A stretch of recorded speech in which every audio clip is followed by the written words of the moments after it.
Today on Pancakes and Pajamas, we are going to be talking about the armor of God. And I have Stephanie here with me today to help me talk about that.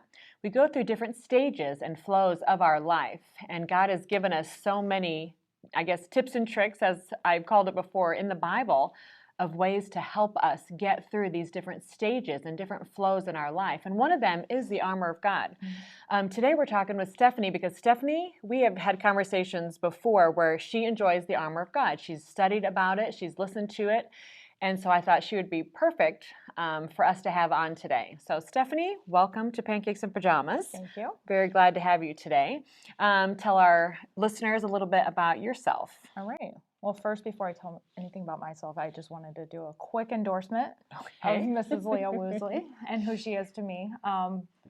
We go kind of way back. Well, in my mind, I was a little. We go way back. I was a little junior higher, and I remember being in chapel, and one of the lady speakers, it was a split session, and she said, "Pick an adult that you see and has a family, and something that you would want to model your family after." And at the time, her husband, James Woosley, was my principal. So she was around a little bit, but you did also have like 6 little kids, so you kind of weren't around either. But I just remember seeing her. Every time I see her, she looked put together, looked like a great mom, which, she would tell you differently, but everybody else, who knows her would say that she was that. So anyways, she was who I picked. And so throughout my whole junior high, through high school years, college years even, I looked to her, and she was our singles adult Sunday school teacher, her and her husband. Right. And then we moved on to a married class with them, and now we're currently in their married class. But anyways, just to give a quick endorsement of her and who you're going to be listening to, I don't think there's a better lady to be doing this, and I'm just excited that she gets this opportunity and gets to do this, and just somebody who I've always looked up to as kind of my Titus 2 lady. Well, thank you. And it's also a good reminder, even with me hearing that as a little junior higher, we start at such a young age looking up to people. Right. And the people who are older, we think that nobody's watching us. Right. But someone's watching. We don't know who they are. Like right now in my life, I'm the same age that you probably were when I looked up to you. I'm like, nobody knows who I even am, but maybe there is somebody. Oh, not watching. Maybe, there is. Guaranteed, it might be someone sitting in church that you have no idea who they are, but they watch. Mm-hmm. Someone at the school who knows your kids and is watching you. But it is a good reminder, we all have someone who is watching us to see how we are flowing through the different stages of our life. Mm-hmm. Yep. So you're married. Dave? Right, I forgot to tell about myself. Enough about her. Enough about me. No, yes, I've been married we just had our 12th anniversary this past Sunday to David, my husband. We have 4 kids. We have 1 girl who is the second mother to the rest of our boys. We have 3 boys, ages from 10 to 2. So we're busy right now. It's a busy life. You know that life all too well, and kind of getting out of it now. But it's fun. We're excited. It's there's not really anything better that I would rather do than just rear my kids and be a mom. My husband also just recently took over the ministry for it's Pure Water. It's a little tiny purification system that he could take out into the jungles of Africa and give people clean water. And we wouldn't change our lives over giving people clean water, but we also get to present the gospel and the living water of Jesus Christ, and that we will change our lives and sacrifice a little bit to be able to do that, and it's truly an honor to get to be able to do that. So that's just a little bit about me. Yeah, and it's always interesting whenever I hear that service is different. The Lord has different opportunities and ways to use us, and sometimes we think it is a certain way, like when we want to do whatever God wants us to do, it's either being a pastor or a Sunday school teacher or driving a bus or working on a bus route. We think that is what it is, and those are all great things and they're needed, but God, his thinking is so far above our thinking. He has things going that we can't even fathom to get his word to people who need it, to people who need water, to use you and Dave to help with that ministry now, really has taken it over, to get that water out and then to be able to present the gospel and give people the living water. I just think it's awesome. Once we give the reins, over to the Lord, what he'll do with it. Right. And once we can get out of our head what we think should be done or what serving looks like to us. Right. You know, if we'll just give it to him, he's got it all figured out already. We can save ourselves just a lot of stress, problems, whatever. So I just love that is a different ministry. And I've never had even heard of that. Such a small tool, but a really great impact. Yeah, it's great. I love it. So in Ephesians chapter 6 is where the armor of God takes place. And leading up to the verses that tell us about the armor of God, several things take place that I think is just interesting. And he lists there, and I'll let you read it for yourself if you want to do a little study at home. But it talks about children obeying. It talks about honoring our parents, no matter what age. It says honor your parents. It says provoke not your children to wrath. So I feel like these are your parents dealing with children or whoever is watching children. So far we have children. We have people honoring their parents. We have people who take care of kids, not provoking them to wrath. Servants, how you should act towards your masters. And then it talks about how your masters should act. And how can we do all these? I feel like they're different almost flows or stages that he is pointing out. And then once he gets through all of that, then he goes on to say, we'll pick up in verse 10, he says, finally, my brethren, be strong in the Lord and in the power of his might. Number one, I just love that verse. Just hearing the word power of his might. You know, sometimes we need to remember and we forget how strong he is, how much power that he does have when we try to do things in our own power. There's so much power in his might. It says, put on, number one thing you want to point out is that we have to put it on. We don't carry it around. It's not something we drag around. It says to put it on. So we have to put these on. Put on the whole armor, not part of the armor. We can't walk around with half an armor on. You don't walk around half dressed during the day. You want to put on the whole armor, that ye may be able to stand against the wiles of the devil. There's so many things in this verse. I know I keep stopping, but that ye may be able to stand. I want to be able to stand. I don't want to be a casualty. I want to be able to stand against the wiles of the devil. Okay, and I like looking up words. So you look up wiles of the devil. Wiles is cunning strategies, plans, schemes. He wants to achieve. He has an end that he wants to achieve. He sees, this is how I want this to end up. So then he's going to scheme. Those are his wiles.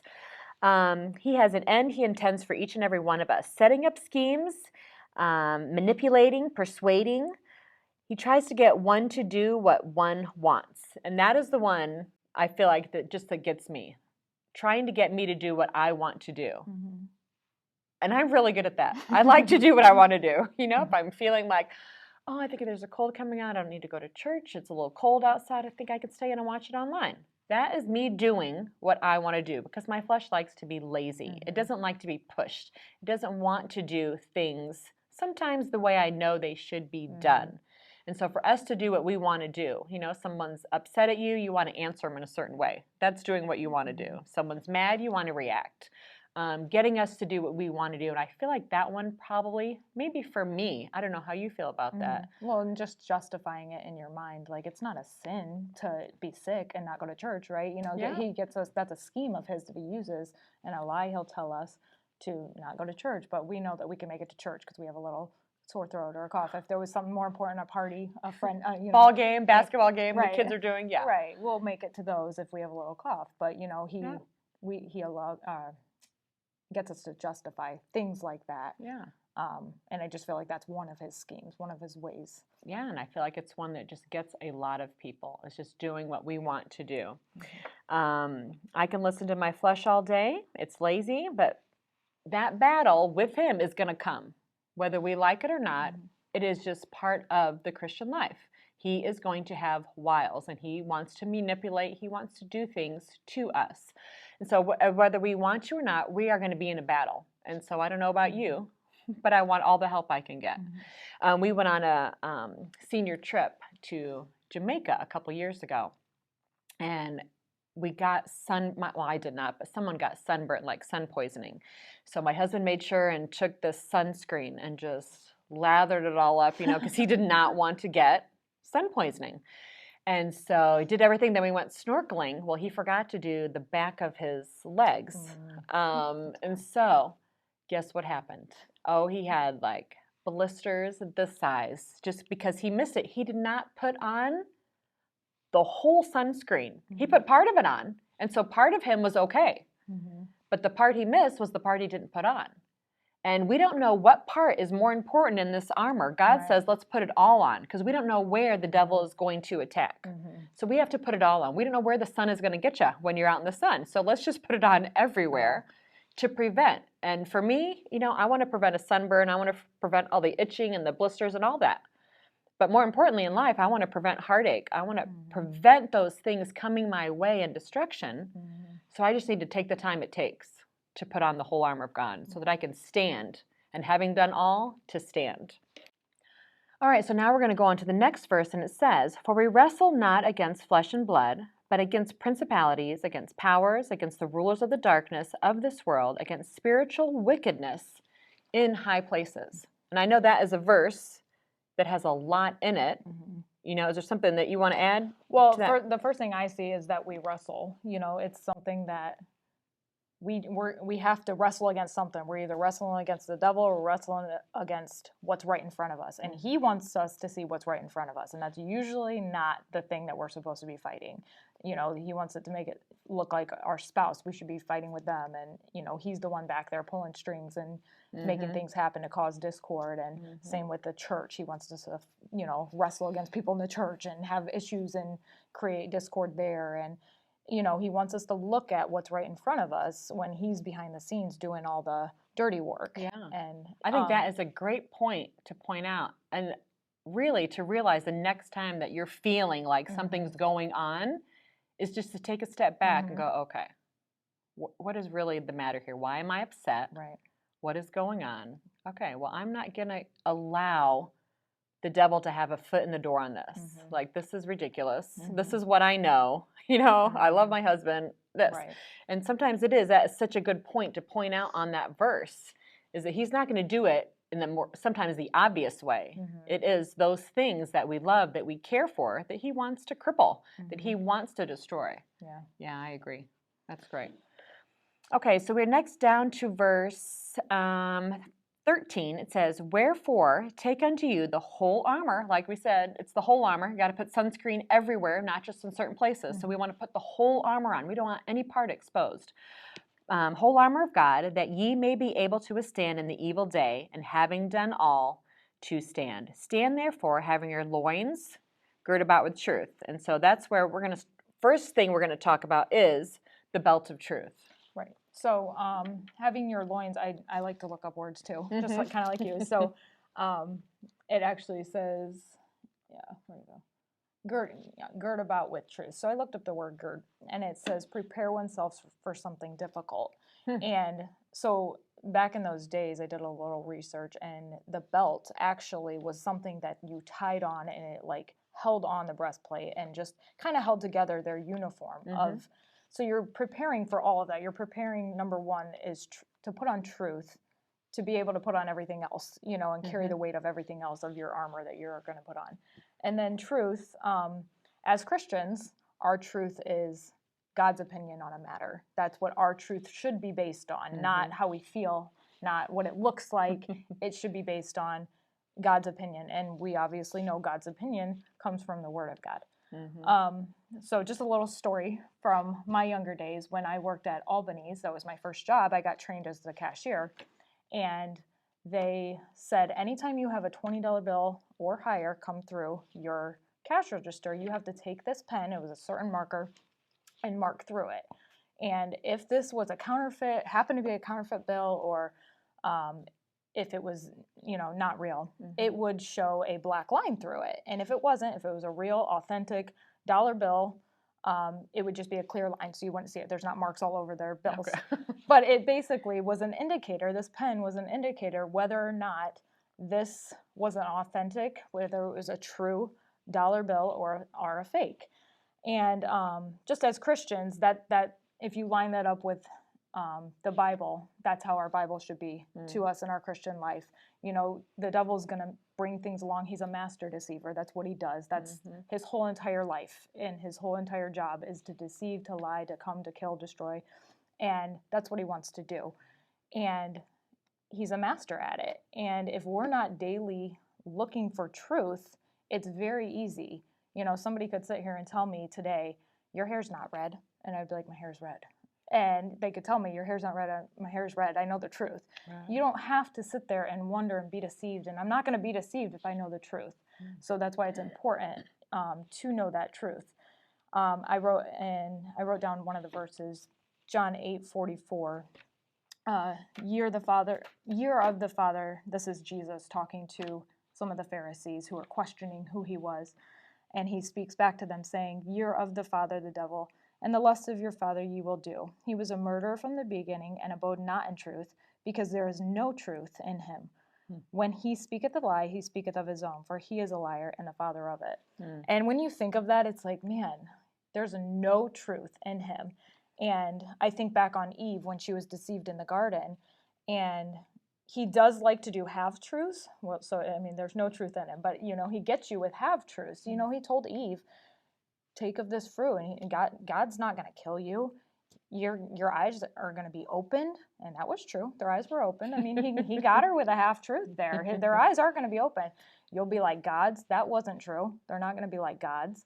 And you'll know good and evil, just like God knows. And that was true. And he deceived her. And as women, I feel like we are just more easily deceived than men. Adam, it says clearly, Adam was not deceived. It was a result of Eve being deceived in the garden. And the devil knows that. He gets us on that every time. He deceives us. He deceives, you know, he wants to make it confusing to us. And he will if we aren't running it through, just like I had to run that marker through and make sure, you know, he's not going to come up to us with, if somebody was coming into Albany's and they wanted to fool me as the cashier, they're not going to hand me Monopoly money and try to fool me like that. No, they're going to make it look and smell and feel as close to the real deal as they possibly can to deceive me. And that's exactly what he does. He tries to line it up to make something look like it's God's will, or look like it's what, you know, not so bad, just to deceive us into to falling to his schemes and his... The wiles. That's the wiles. Exactly. Yep. Don't want to give him too much credit, but he's good at it. He's good at it. And if we're not putting on the armor and not fighting back, then you do fall prey to his schemes, and that's and you're not aware of it. Right. You know, if you're not aware of it, and you're going to be aware of it if you're reading the Bible, because the Lord makes it very clear to be aware of it. Right. Yeah. Yeah. I also wrote down, this is one of Spurgeon's prayers, and I just thought it was so fitting for this. But it just says, help me to not only determine right from wrong, but help me determine right from almost right. And I mean, it's so true, because in the Christian life, if the devil gets you off just a little bit, where it's not sin necessarily, but it's just a little off of God's will. You're not in God's perfect will. And if you're not in God's perfect will, you're not reaching the people that you need to be reaching, and that you could be helping, and that you could be saving their soul, you know, helping tell them about the gospel. And, you know, so it's just, that hit me in a, you know, real way, I feel like, when I heard that. So I wrote down, how can we practically put on truth? Obviously, I've said it over and over, be in the Bible daily. I mean, it's just... It's something, you know, you don't brush your teeth last week and think that they smell good today, and think people are going to want to be around you today. It's something you daily have to put on. And as Paul writes these scriptures, you know, he's watching these soldiers put on their armor every day. They're not going to sleep in their armor. You know, he watches them put it on, and it's something daily that you have to do. You can't expect to not fall prey to his schemes and the, you know, the wiles of the devil, if you've read it last month or last week. Absolutely. Yeah, it's renewing our mind every day, washing out all that junk from the day before and renewing it every day. And the only way you're going to renew your mind is through Scripture.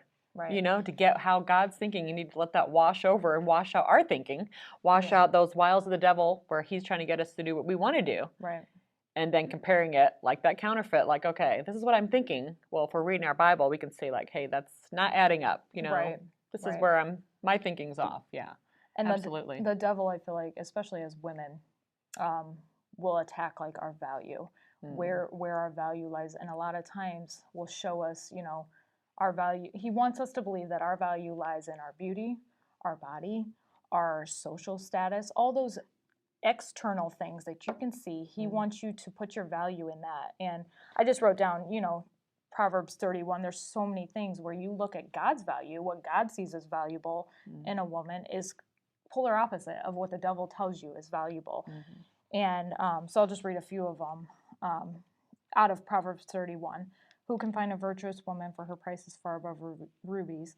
The heart of her husband doth safely trust in her. That's very valuable. I think a lot of men would give anything for them to be able to go home and pour their heart out to their wife, and she keep that safe and confident. Yeah. And there's a lot of women that just don't, and that's of great value. Yeah. So that he hath no need of spoil, and worketh willingly with her hands. Somebody who's diligent and a hard worker, and takes care of her family. She stretched out her hand to the poor. Yea, she reached forth her hands to the needy. A lot of women, can use. I know you guys had an episode. I don't know if it came out or not. Yeah. I don't know if it's before or after this.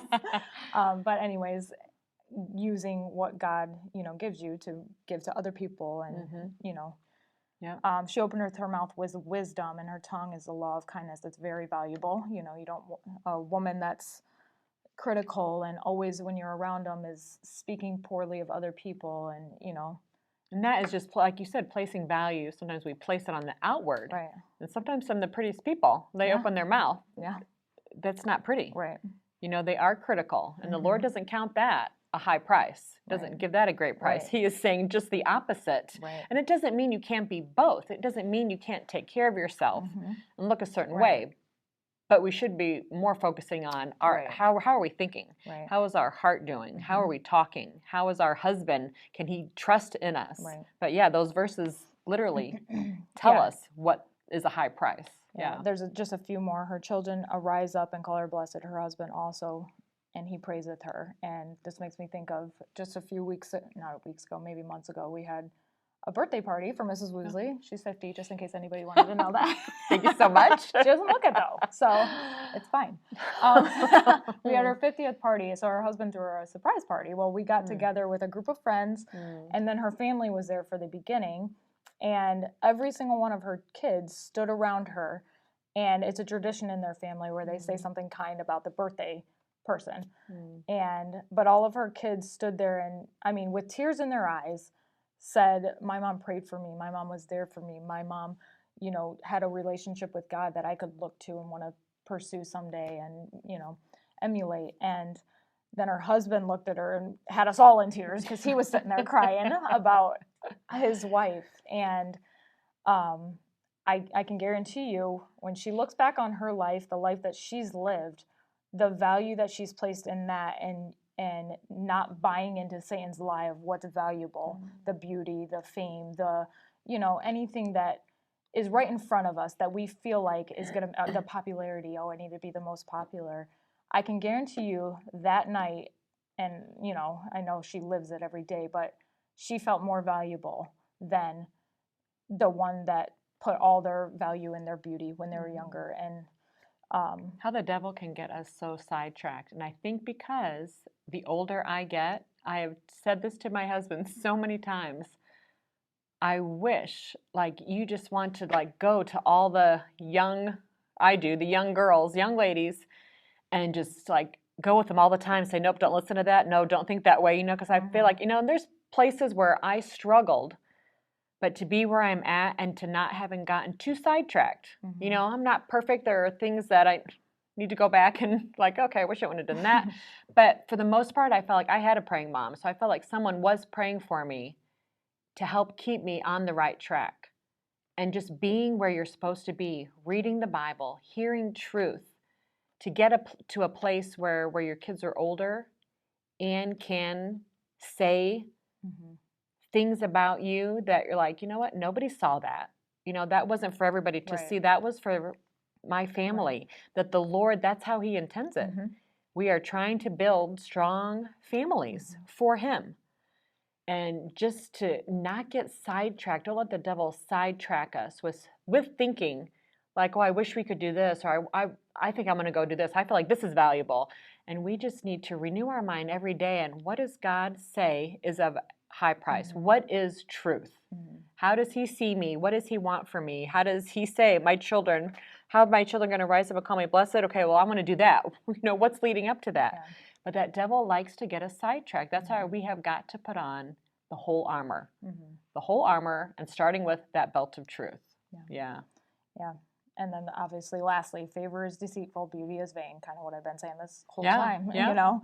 But a Yeah. woman that feareth the Lord, she shall be praised. And Yeah.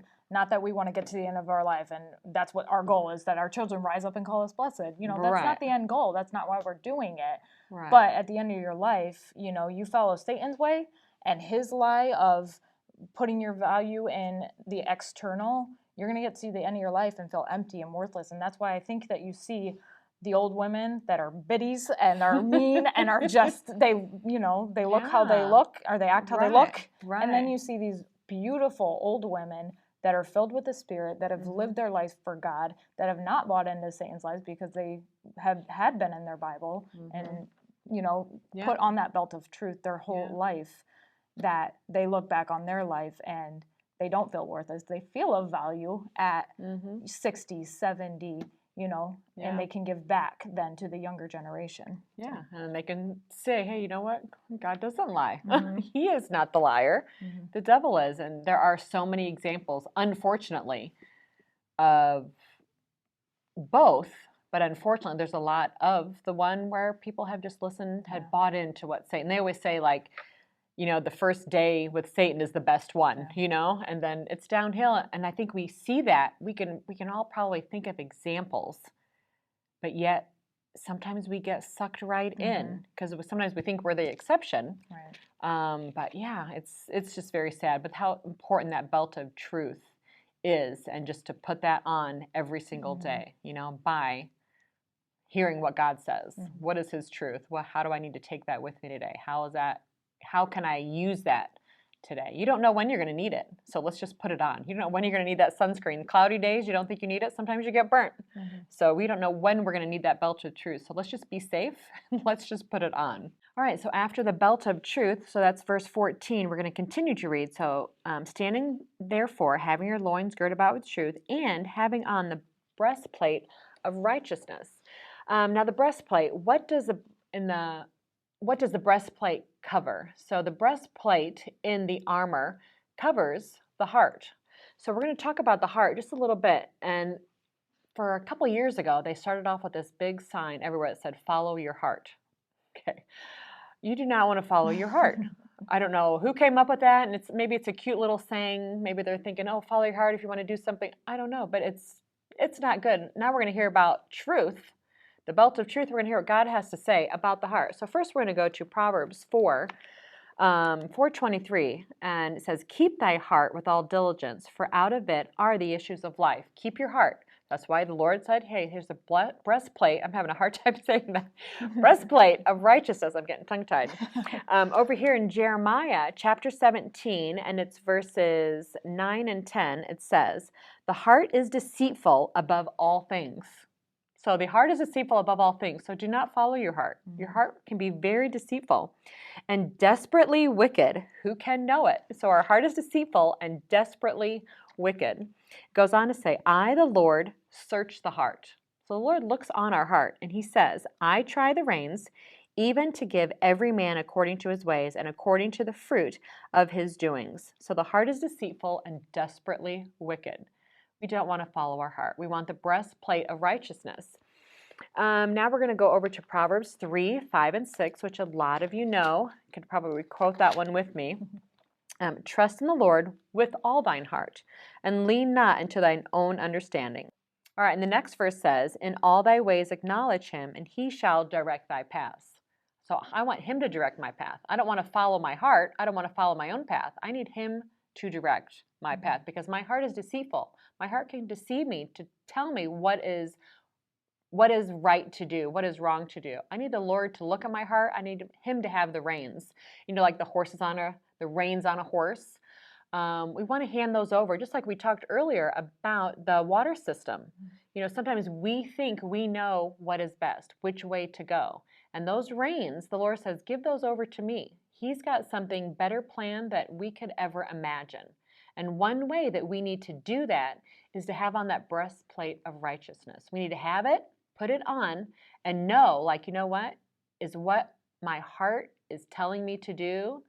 Does the Lord have the reins on that? I need to give that up. I need to let go of my thinking, my desire, and I need to make sure that it's what the Lord wants to do. If I had followed my heart with the water system ministry that we're in right now, we wouldn't be in it. And I mean, David brought it home. He said he got offered this position, and I said, absolutely not. I mean, I just said it, right? It just came out of my mouth. And, you know, as Christians, we pray about things. And he said, well, will you pray about it? And I said, I will pray about it, but it's probably a no. And so I said, fine. So I prayed about it, and I could feel my heart softening up to the idea by the next morning.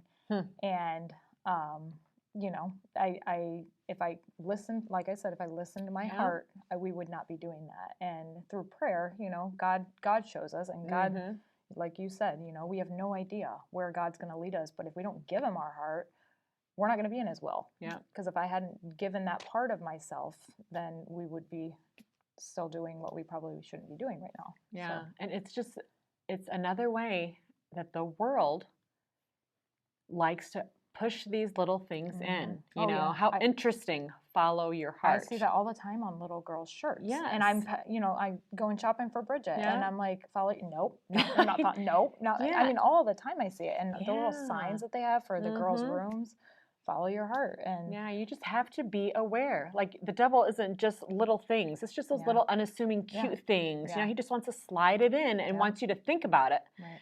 You know, and we need to look at our scripture. No, our heart's deceitfully wicked. It's desperately wicked, actually, and it's very deceitful. So he says, hey, put on the breastplate of righteousness. Truth is knowing what to do. Righteousness is doing it. So we know what we're supposed to do. But if we haven't handed over those reins and taken that into action, then we have truth, but we're not acting righteously. We're not putting on that breastplate of righteousness. We know what to do. Now righteousness is doing it.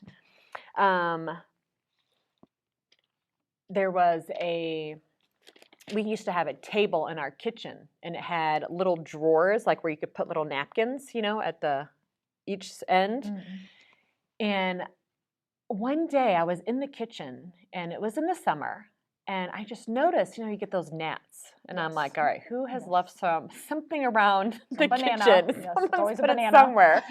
You know, so I'm looking and nothing. I couldn't find it. I'm looking in my pantry, you know, and I had littler ones then. So I'm like, is it in the toy box? Where is this piece of fruit? It's somewhere. And really, it was a couple days. I could not figure it out. I had those little traps set up, you know, those little homemade traps with the apple cider vinegar and the Dawn dish soap and all that. You know, I'm trying everything, but they just kept coming. And I'm like, what is going on? I could not figure this out. So one day, we were sitting at our table, and the little drawer, and I just happened to open that drawer, and guess what I found? I found a half-eaten banana. And it's always the bananas. A ton of gnats. Just a ton of gnats come swarming out of there. And I was like, oh my goodness, what is happening? Who put a half-eaten banana in this drawer? Obviously, it's a child and not an adult, because we know better. So, you know, I get it. I clean it out. But that is almost how sometimes our life can be. Sometimes these things are heart. Sometimes maybe we're following our heart, or we're not reading truth.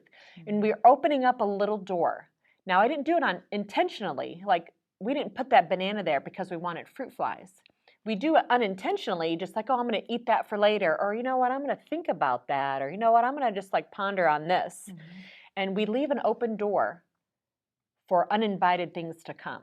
And we give it a place. And when we give it a little place, then all you people know out there, gnats do not stay 1, 2, and 3. I mean, they multiply like crazy, and then it's very hard to get rid of them.